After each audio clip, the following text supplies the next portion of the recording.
What's up, everybody? Welcome to the Strength Solutions podcast. It's on Apple and Spotify. You can rate and review us. Check us out on YouTube. Right here, there's a subscribe button. I don't know, right around there. And then a like, usually in this corner. All right. And also, if you're looking for our website, strengthsolutionspodcast.com. We have free blogs, free guides, and programs for purchase. Then strengthsolutionspodcast@gmail.com if you want to email us future fitness questions. And then social media, Facebook, TikTok, and Instagram, and TikTok probably for like one more week. Strength Solutions Podcast. We might not even be on TikTok anymore. So we might be on Red now. Oh, no. Hey, dude, we can get a bunch of Chinese subscribers. That would actually be pretty interesting. Yeah, get a whole... And then we can learn Mandarin. Yeah, there we go. Ooh, bring on people. Strength Solutions in Asia. There we go. That's what I'm talking about. All right. So let's get serious for our first topic. And I've been having a lot of conversations, and one in particular with this person, and they were talking about what is the most important thing to do for your body and fitness. Mm-hmm. And I was like, well, the easy answer is nutrition, or the easy answer is the fitness part. But the actual real answer is a little bit of everything. Yeah. So let's talk about first, like, what is a little bit of everything? A little bit of this, a little bit of that. There you go. A little bit of salt over here. So I think the hardest part is for people to understand we're all individuals, and everything derives from an individual need. Right. Yeah. And I understand. I know that a lot of the times we're looking for a specific answer, right? Like, what is that one magic thing that maybe I'm not doing that's going to give me suddenly all the results that I'm looking for, right? But I think that magic answer is that you said it's individualism. It's what you need, right? At the end of the day, and all the things that maybe you're lacking, right? Specifically, or maybe the things that you need to do that are best for your body, right? Maybe it's, for me, it's, I don't know, eating better, like you said, nutrition or sleep or something like that. Yeah. So let's take it into the main categories first, right? So let's talk about fitness. You need a little bit of cardio. You need a little bit of strength training. How that breaks up for you is depending on your goal. Yeah. And a quick way to think about it is you're a video game character. If you want to be closer to a powerlifter, strongman, you're probably going to spend more time in the strength training. If you want to be more of an athlete, you're going to be somewhere in the middle. And then if you want to be like a straight endurance runner, you're going to be on this end of the spectrum, maybe strength train 1 to 2 days a week. I think it's important to note, based on what you said there, is that you can't do all of it. Right. What do you mean? So I bring in, like, I guess something to your attention. I know that especially online, there's been the idea of a hybrid athlete. I don't know if you've seen that. I've seen that everywhere. Yeah. And it's kind of this new thing that's coming around, I guess, where you are sort of, jack of all trades, where you can lift really heavy, but you're also really athletic, but you're also super lean and cut. And everybody's trying to aim for that sort of, idea. The reality is that doing something like that is, I think, for most of the population, not a huge possibility. You'd have to be a special type of person to be able to maintain all of those types of things. And also, even outside of just being a special type of person, having a lot of time that I don't think a lot of us actually have. No, I have all the time in the world. I can do anything I want, whenever. Exactly. Yeah, do it all. Yeah. At the end of the day, you got to figure out where you want to pick. And I usually like to use Olympic athletes. Okay. And track and field stars. Okay. So if you look at a sprinter, they're very big, powerful, right? They're about 100 meters to 200 meters. If you want to look like something like that, great. You got to understand you have to have power and speed. You don't need that much endurance. Right. Now we're going to get into like the people who run the mile. They're still a little bit thicker. They're pretty thin, actually, but you could still tell they have a little bit of power. Right. And then you have the end of the spectrum, the marathon runners. You can tell they're just super thin, very good in endurance. They're very efficient. So if you want your body to look a certain way, you got to mimic those type of athletes. Yeah. And then from the sprinting world into maybe more the field world, you'll see like throwers who are a little bit bigger, more powerful, who don't have to run at all. Oh yeah. Those are like your strong men, right? Mm-hmm. So if you look at the track and field of like, what do you want to look like? How do you want your body to feel and move? And it'll simplify your fitness for you. That's a really, really, really good comparison, because track and field has so many different events, right? Mm-hmm. Like so many, even outside of just like, the shot put or the sprinters or the hurdles. Or they have the javelin, right? They have all the pole vault, right? And all these people are built so differently, right? And I think to my point earlier as well, is that none of those people can do all of those things. Right. If you take a sprinter and say, hey, go throw this heavy ass ball, they're probably not going to do very good. Right. And I think a perfect Olympic sport, the decathlon, right? Decathlon with those guys, they're great at everything, but they would get their butts handed to them to these other athletes who are extreme in their level, yeah. Like if you take the swimming event or whatever and go put them next to Michael Phelps, right? Or the hurdler, right? Yeah. Like they're going to hurdle really well, but they'll be like 2 or 3 seconds behind. Yeah. And that's a big difference. Right. And so I think understanding that, choosing one, right, and then kind of working your goals and ideas and programming around that idea, right, and keeping that maybe at the top, but also not forgetting that there's a lot of other aspects, especially to general life, right, that do still need to be incorporated. Yeah. And then as far as it goes for the other end of the spectrum for nutrition, a lot of people worry about diets. Worry about yourself as an individual. Yeah. Again, make small changes. For most people, it's probably just trying to reach protein as their goal. Most people don't even get enough. Yeah. Yeah. I mean, most people are so under-proteined, and they highly overestimate, right, the amount of protein that they're getting in their day. I find a lot of people tend to focus more on like carbs when they're talking about nutrition.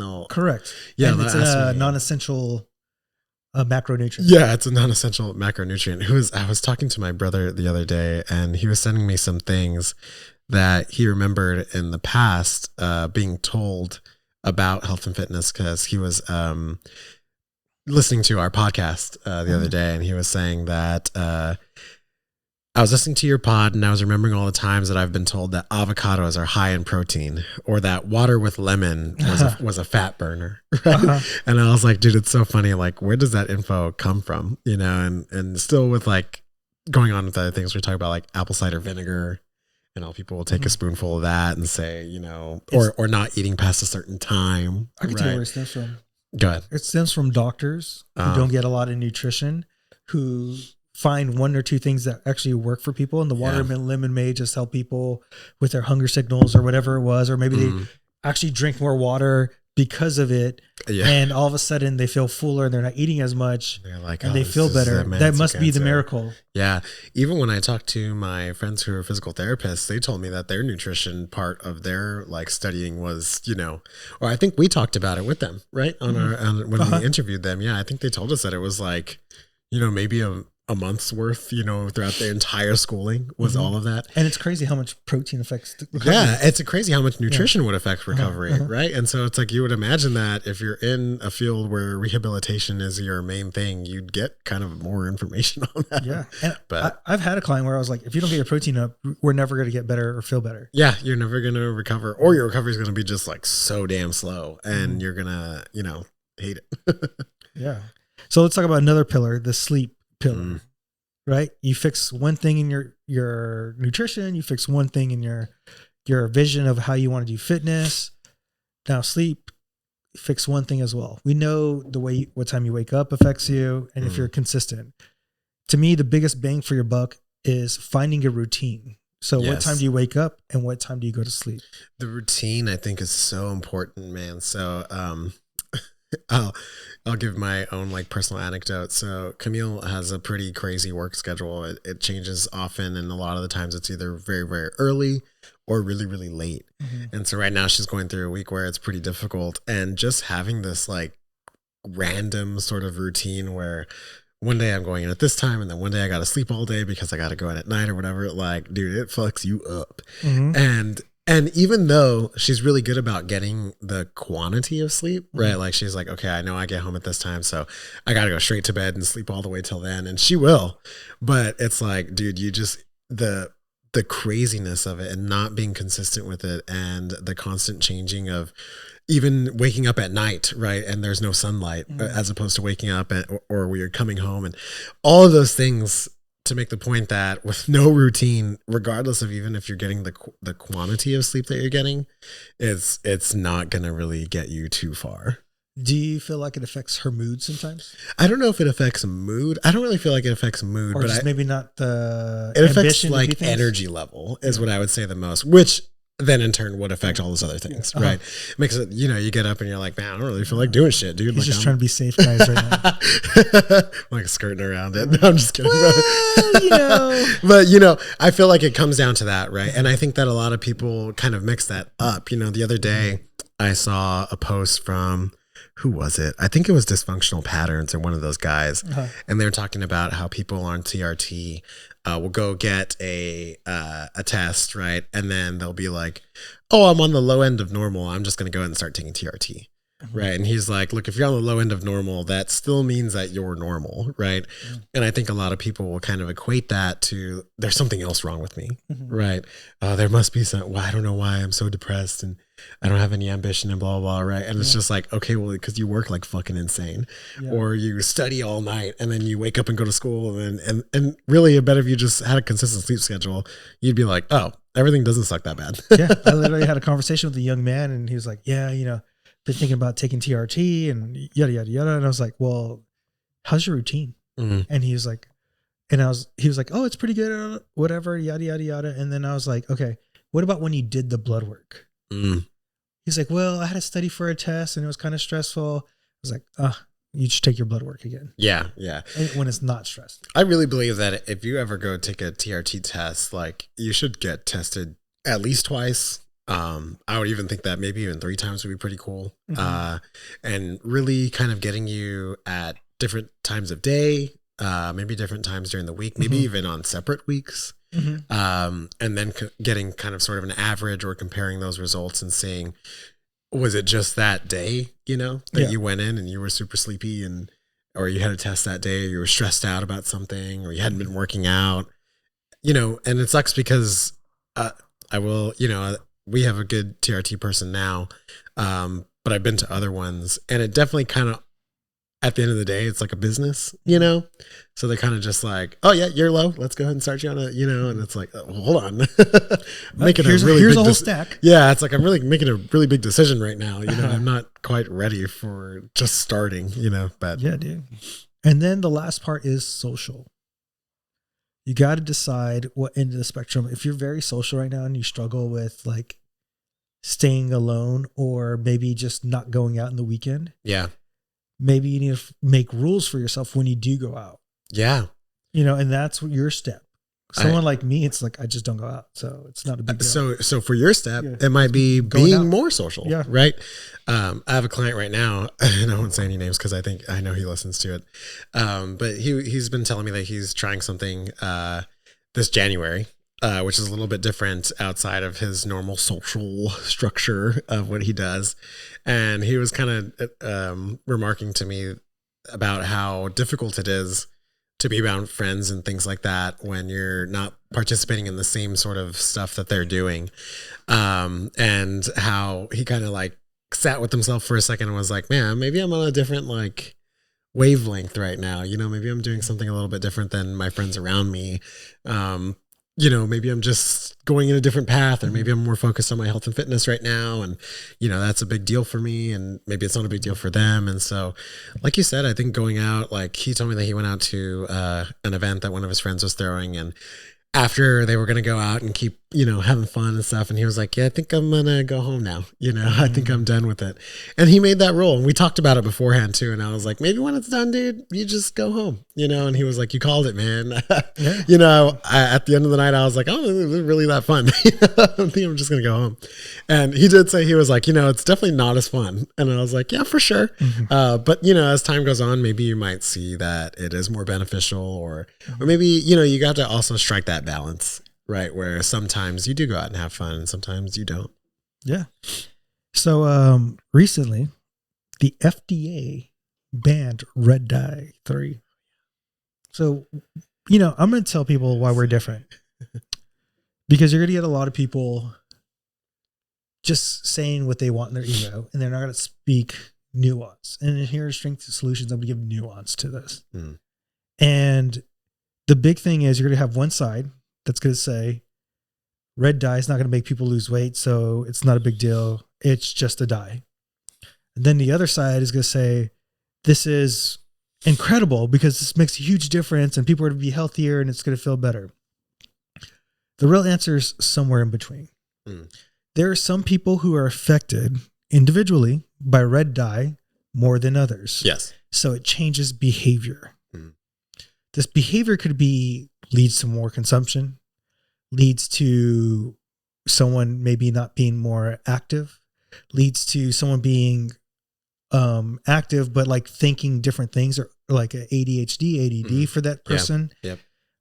So it could affect that person in multiple ways, which lead to maybe eating more or creating poor behaviors. Yeah. So in that way, you can gain weight. So it might make a difference for that individual.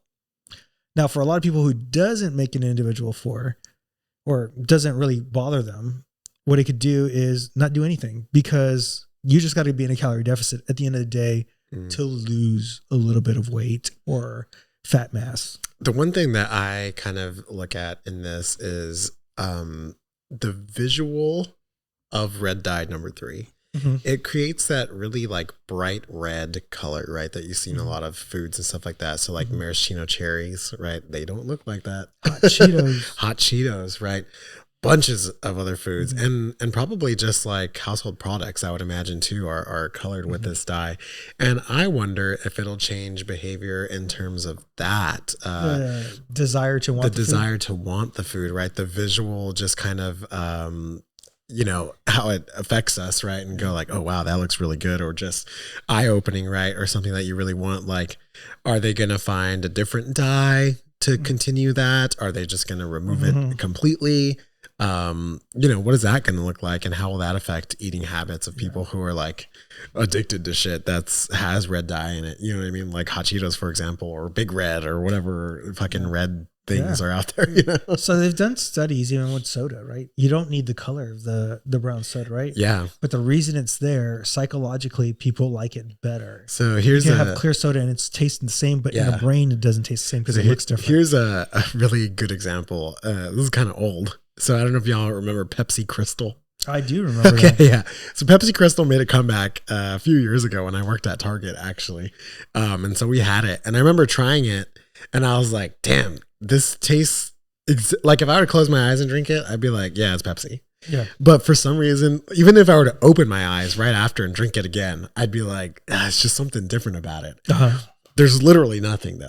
But it's that visual representation of it. It's the perception of it. Like, maybe it doesn't taste as caramelly, because it's not brown or whatever color they fucking make it. And it's like, that shit matters, dude. And I think that's one of the reasons why Pepsi Crystal didn't end up lasting. Well, I'm trying to think of Coke did the same thing. Coke did the same thing too. You're right. Yeah. I remember there's a lot of companies that made clear versions of what their drinks were. Yeah. And it just didn't sell because the vibrancy of the way it looks. That's why we throw away so many vegetables and fruits, because they don't look a certain way. That's why vegetables and fruits do look the certain way they look now, right? Yeah. I mean, there's whole companies. I think there's a company called Misfits that sells like undesirable vegetables and fruits that are totally fine, right? They're just not perfectly shaped or super, super shiny or whatever, and it's like that shit makes a difference in the buying power, and your ability to like want things.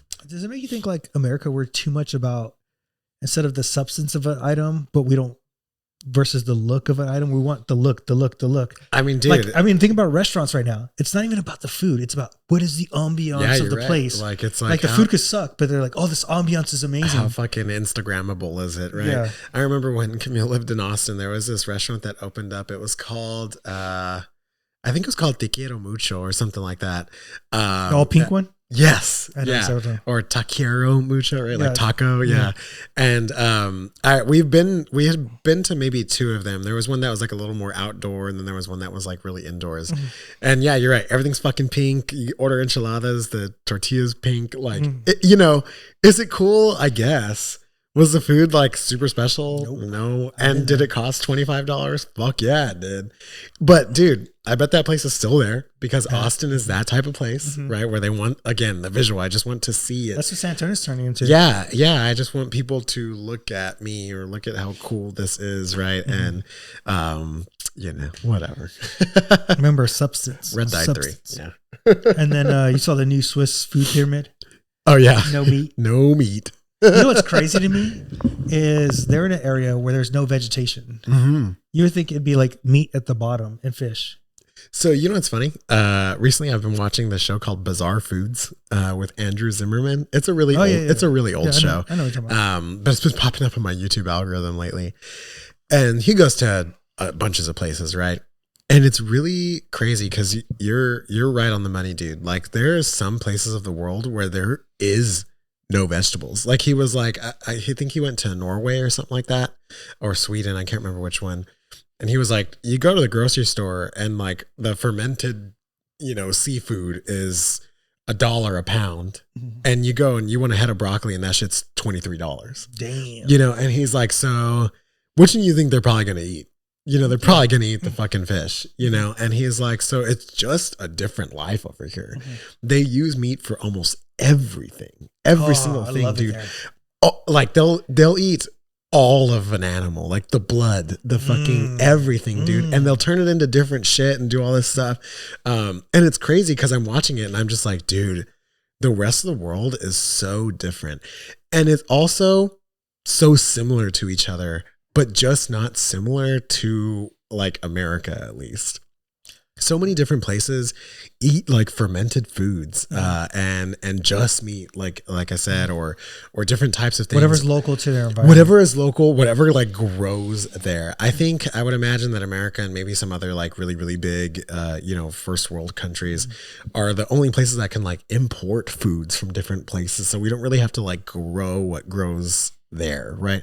Like I would imagine if we just ate what grew here in Texas, what the fuck? We'd probably eat like fucking, you know. Actually, Texas is very diverse. Yeah, it's huge. It's huge, right? So yeah. So like in the East, we could grow a little bit more like fruits and vegetables in the South too, right? But let's and then the West is very cattle driven. Yeah. Like Texas is not a good example. Yeah. So let's say let me take it to like fucking Rhode Island or Maine, right? One of those Minnesota. Like, yeah, one of those really, really small places, right? It's like, okay, in Maine, I'm probably just gonna be eating seafood like that. Yeah. You know, and they can't really grow shit over there, dude. It's cold as fuck. Yeah. It's rocky as hell. It's only beaches, you know, so it's just like they're probably not gonna eat vegetables. But I bet if you go to Maine, they probably have vegetables everywhere because they can just do that. And so it's just really interesting, man, how, and it's funny to see it on the Swiss food chart because I would imagine that they're the type of place like that where they don't have a lot of those types of things. So I'm like, where the fuck are they even going to get the shit from this food pyramid? Yeah. It's just going to be super expensive. It's wild, dude. Wild.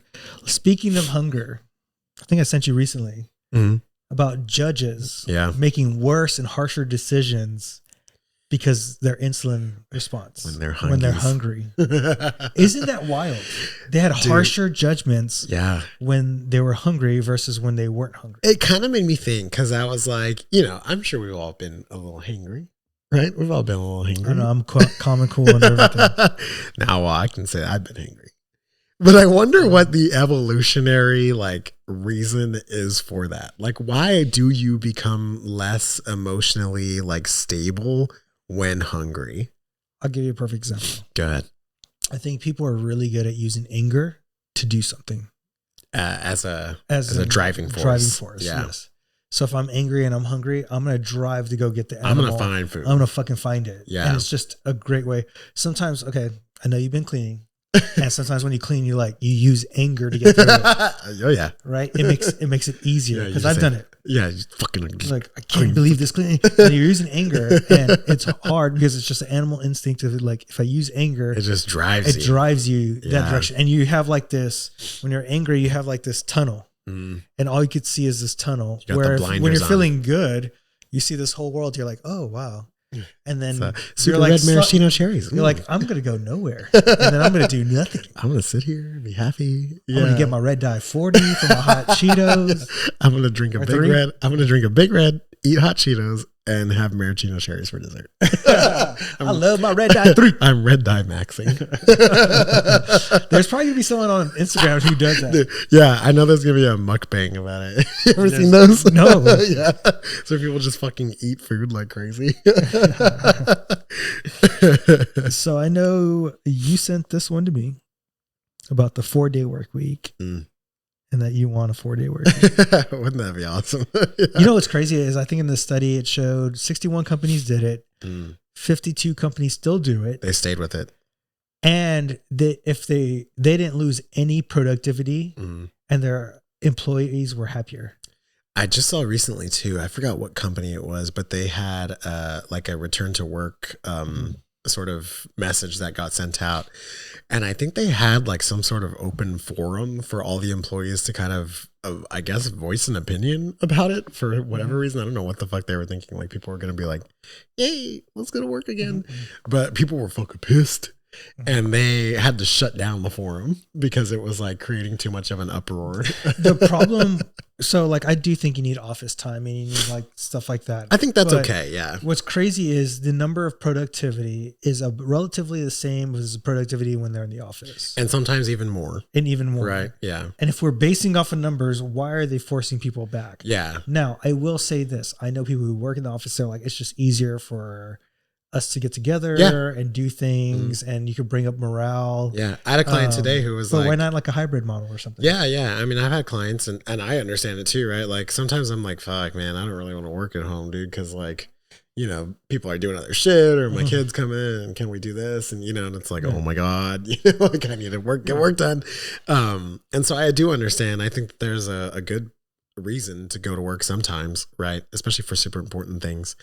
But I think what people don't like is the restriction or the takeaway of the choice, where that it's mandatory. Now you have to come in 5 days a week, and people hate that shit. Yeah. And I think that that's what makes them mad. I think if it was more of like, hey, as long as you're here 1 day a week or 2 days a week, I don't care if it's Thursday and Friday or Monday and Friday or Tuesday and Thursday, whatever. You just have to be here. The rest of the time you can work from home. I bet people would be happy as hell. Yeah. Or you could be like, look, we want y'all to be in the office 4 to 5 days a week. But if you need like a day at home, feel free. Yeah. Take the flexible day.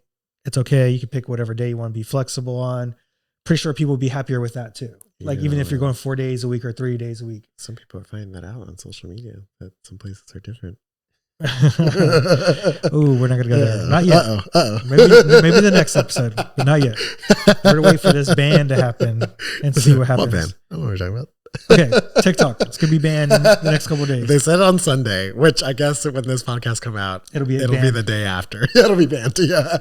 So we'll see. We'll see. But we're finding out a lot. Yeah.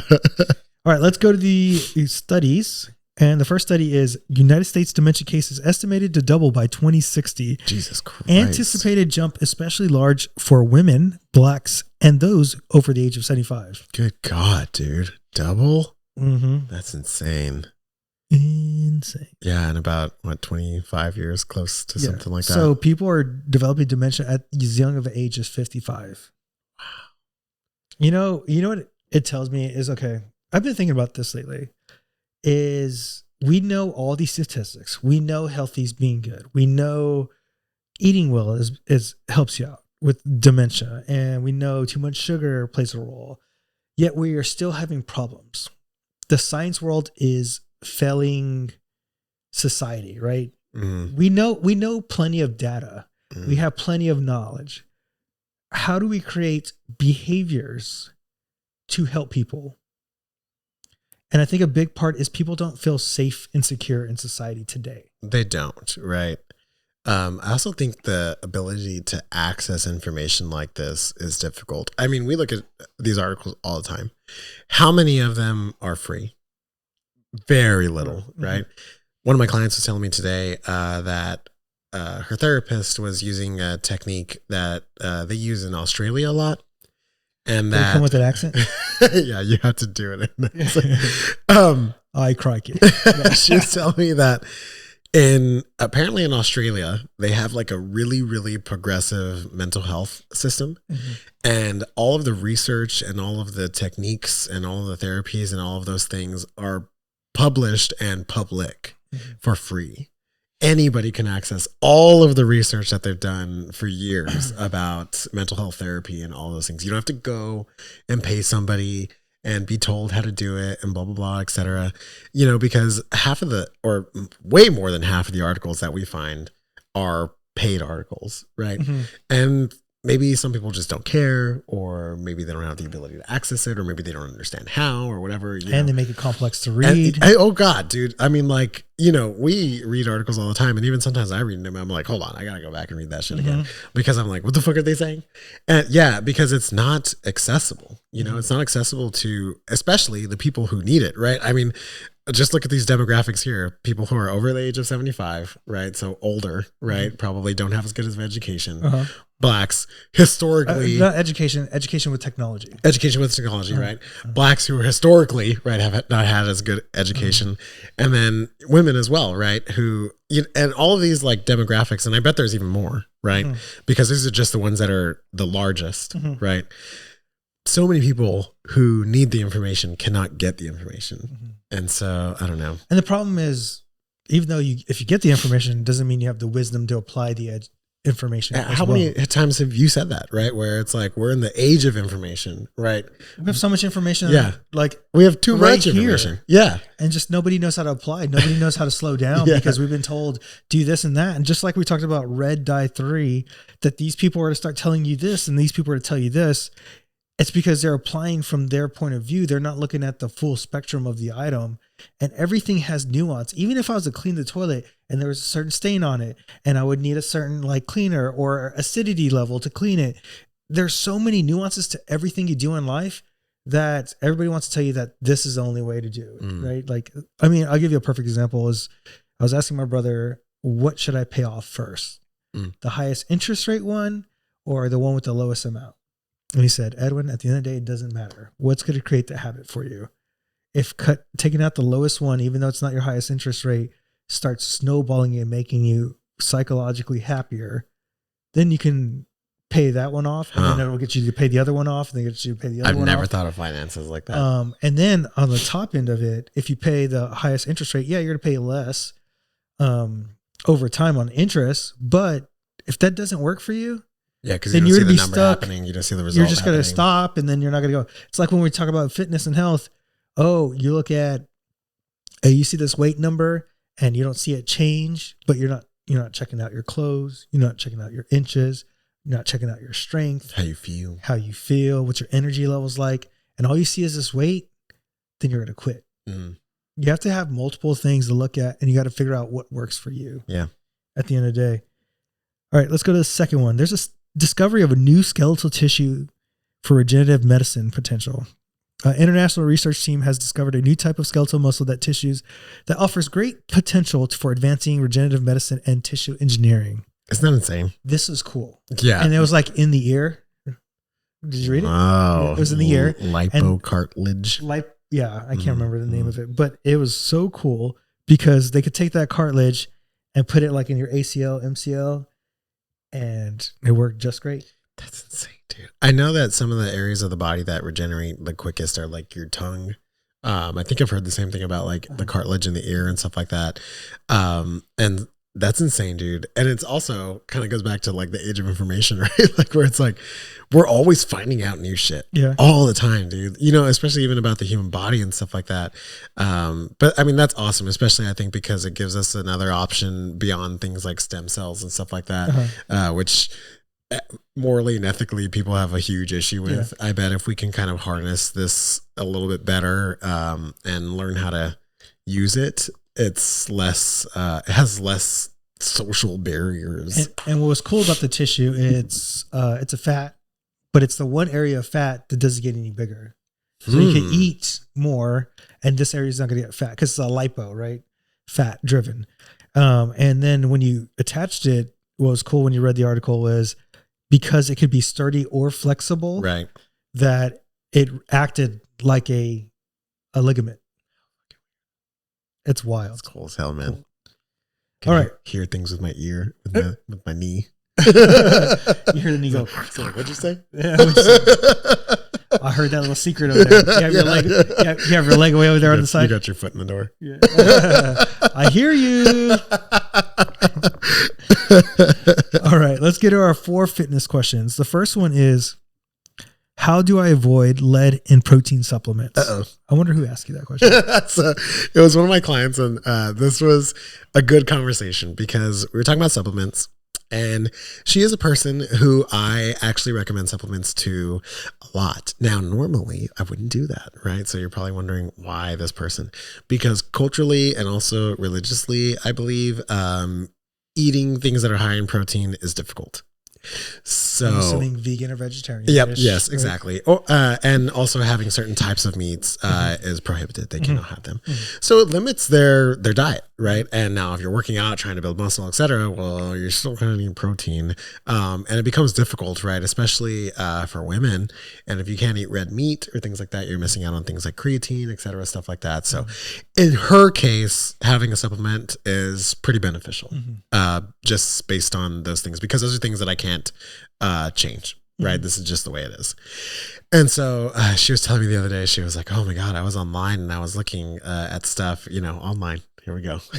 And she was like, I was reading about how they found like lead in a lot of these protein supplements, and now I'm worried, like, is mine going to have that? And I was like, oh, damn. Here we go. That was years ago. It was also years ago. Yeah. Now, still to this day, right, I still believe that supplements are not regulated by the FDA, right? So they're not they're not quote unquote classified as food, right? So they can kind of, again, do whatever they want with them. Now I'm not saying all this stuff to like freak people out and things like that. But as I was telling her, I was like, look, yes, they have found it in the past, right? A lot of these companies don't third-party test, they'll have a lot of fillers and things like that in them. These are all things that we know, right? And so I was telling her there's a couple things that you can do to avoid that, or to at least like enhance your confidence in the supplement that you're buying, right? And I took it back to when we had met with Vanessa from Wellnessa, right? And all of the certifications that she had told us about. Now, one of the easiest ones that you can look for is the GMP, right? The good manufacturing process. That means that it's been third-party tested and et cetera, blah, blah, blah. You can probably go look up what criteria they need to meet to get that. And then there's 2 other ones, which is the NSF certification and USP, I believe. Now, she told us that the NSF and the USP are harder, more strict to get, right? So if you're looking for a supplement and it has any or all of those certifications, you can probably be pretty sure that it's going to be a clean supplement, right? Yeah. Something to get. Now she was telling me, she was like, oh, I had recommended her Optim Nutrition, right? That's like the one that I recommend the most. Because it's been around forever. It's been around forever. That's another thing you can look at. How long has the supplement been? Who's using the supplement, right? I think is another good one too. But On is NSF certified. It's got freaking all of them, So I was like, you're good. Don't worry about it. And if you stick with that company as well, they're probably, most of their products are all going to be certified like that. Now, I don't know how often they have to redo their certification. I don't know if it's every year or every 3 years and they get to keep it or blah, blah, blah, whatever. But these are things that, you can't really control all the time. So just do your research, do your best. And you can also probably just not take a supplement. Yeah. And probably just eat your protein. I do tell people, like, if it's been around for a long time, there's probably a reason why it's still trusted. Yeah. So it's like when you get that new protein, you're like, oh man, this company just came out and they released this protein. And there was a while where there was like proteins were released like left and right. Oh, dude. Remember when we did the personal protein? Remember we did that? Yeah. Oh my God, dude. It's like, if it's been around, your protein is 100% lead. Delicious. It's just a little ding, ding, ding. It's just a metal block. You lick it one time a day. But yeah, go with something that's been around for a while if you're very concerned. I mean, consumers are going to tell you if it's good or not, if it's been around. Yeah, very true. Question number 2, I'm assuming the same person. Can you spot reduce body fat in one area of your body? You're right, same person. Yeah, she was asking me. She comes in with great questions. I love that. Her. Yeah. Every day she's like, curiosity. So I wanted to ask you something, and I'm like, let's go.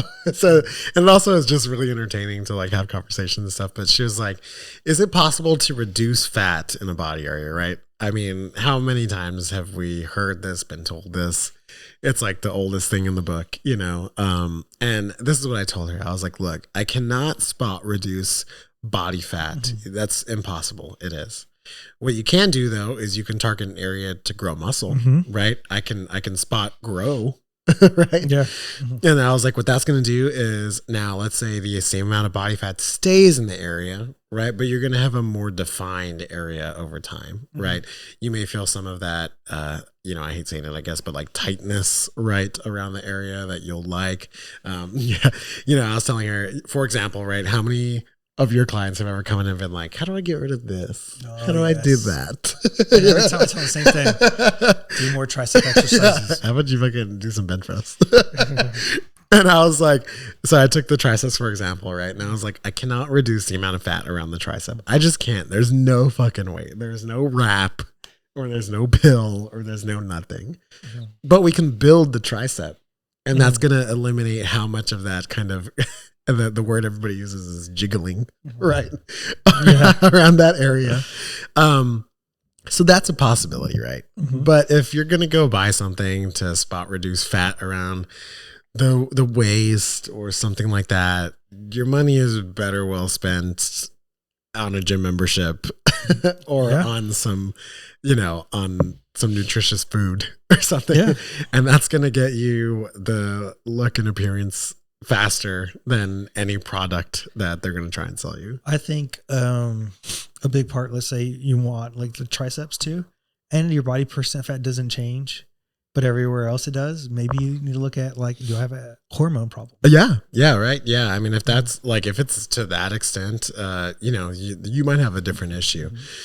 That's probably a lower chance of that being the reality, right? But it could be an issue if it's something you struggle with for a long time. Question number 3. Is there a difference in your muscle when it comes to lifting low reps versus high reps? Ooh, that's a really good question. Does it change your muscle? So I think quality of tissue, I feel like when I do lift, there's no science behind this. When I do lift heavy, that's when you get that, like the muscle feels hard. Yeah, the density. The density of the muscle. Yeah. When you lift more sarcoplasm of endurance, higher reps, it gives you more that bubble look. Yeah. In the muscle. So, I mean, you're right. Like there is, I think something to it, right? Because there's different ways that the muscle hypertrophies or grows, right? So there's like the increase in the number of fibers, the increase in the size of the fibers.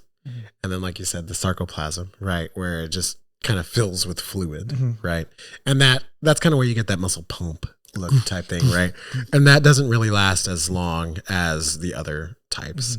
Now, they have shown, I guess, that in certain types of training, I guess you get different ones, right? Like I think more often than not, they say that the size of the fiber grows more consistently than adding in new fibers, right? I think that's like a lower chance of that happening. Now, I think that no matter what, though, they all sort of happen. Correct. Yeah, and I think it's just different percentages. Different percentages of when you're running, like for a long time, you go more into like using fat, but you're still using carbohydrates. Right. Like nothing ever just stops happening, right? So it's not like, oh, well, I really only want more muscle fibers, so I'm going to lift like this. No, that doesn't happen. You're still going to get thicker, larger muscle fibers also. And all of that contributes to hypertrophy, right? So I think, I guess there is a difference, in some ways. It's very minimal. Yeah, and it's not really like that the muscle changes. It's more of the adaptation of your body, right? And one helps the other. Yeah, exactly, right? So it's like, if I'm going to lift high reps, then I'm probably going to have more muscular endurance, right? And with muscular endurance, I'm looking for more of the endurance aspect of it. I'm not really looking for the size, right? So I'm not going to be lifting heavy. Therefore, I'm not going to have as much growth, right? And that's just That's just the reality of it, right? Yeah, So, yeah. So your question, like, yes, there's a difference, but also like, no, you're probably going to hate that. All right. Question number 4. I get this question a lot. Do calories really matter, or is it just about quality of food? Ooh, that's really good. So I think it goes back to both, right? Again, Yeah. Yes, calories do matter from a weight loss, weight gain perspective. For sure. But quality food is about energy, feeling satiated, and whether you're able to build muscle and I'm not going to say lose fat because calorie deficit is more about lose fat. Sure. But build muscle and continue to grow and build the body. I think it's also important to note that if you're getting better quality food, it's probably also going to be lower calorie food. And it's going to be easier to sustain a calorie deficit. Yes. Yeah. And it's going to be less processed, right? I think that if you were to sit there and be like, okay, what do I want to focus on? Do I want to focus on eating more quality of food, or do I want to focus on eating in a calorie deficit? I think you'd be better off looking at quality of food because you're going to get that calorie deficit no matter what. I know. That's kind of a different thing to say, right? But if I had to sit there and pick one, and if somebody was like, okay, I want to lose weight, do I focus on just eating less food, or do I focus on the quality of food? I would probably say I want you to focus on the quality of food, because you could also eat ice cream every day and lose weight, right? Are you going to be healthy? Yeah. Well, your blood work, if you lose a lot of weight, your blood work will still look good. Yeah. But in the long term, if I'm somebody who's not obese, right, then, I don't know. It's up for debate, I suppose, argue with me if you'd like. But I think I'd stray more towards the quality of food. I'll give you a perfect example. I could tell you the difference between me weighing a certain weight and having a bunch of quality of food that week, and me weighing a certain weight, let's just say 200, and not having as much quality of food. I feel the difference on how my body feels, my energy level, and how I just interact with people in the world. Yeah. I could eat McDonald's one time a day and feel like shit the next day, even though I probably intaked